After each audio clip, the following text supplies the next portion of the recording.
Hello सर्वांना, कसे आहात सर्वजण? मजेतच असतात.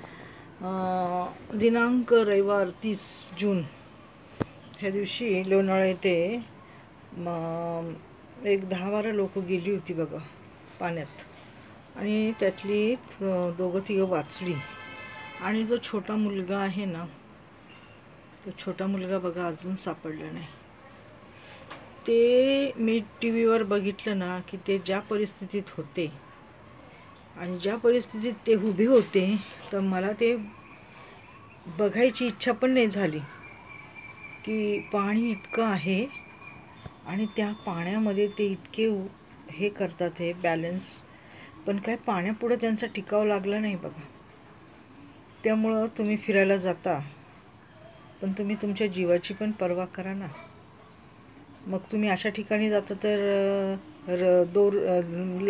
जाडे अशी दोरी न्या किंवा त्याच्यासंगती जॅकेट न्या. आणि तुम्हाला काही वाटलं तर ती भीती वाटली, अशी काही वाटलं म्हणजे तिथं नका जाऊ तुम्ही. पाण्याशी खेळ करू नका रे. फार वाईट झालं बघा. मला तर पाहावला नाही, मी तर पाहिलाच नाही तो व्हिडिओ. एकदाच बघितला TV मध्ये, नंतर मी पाहण्याचा प्रयत्नच नाही केला. कारण का मला तो छोटा मुलगा सतत माझ्या डोळ्यासमोर येत होता की कसे पाण्यात वाहून गेले आणि कसं काही झालं. तर ही परिस्थिती कोणावर येऊ नये. थोड्या वेळाची मजा पण आयुष्यभराची सजा देऊन गेली.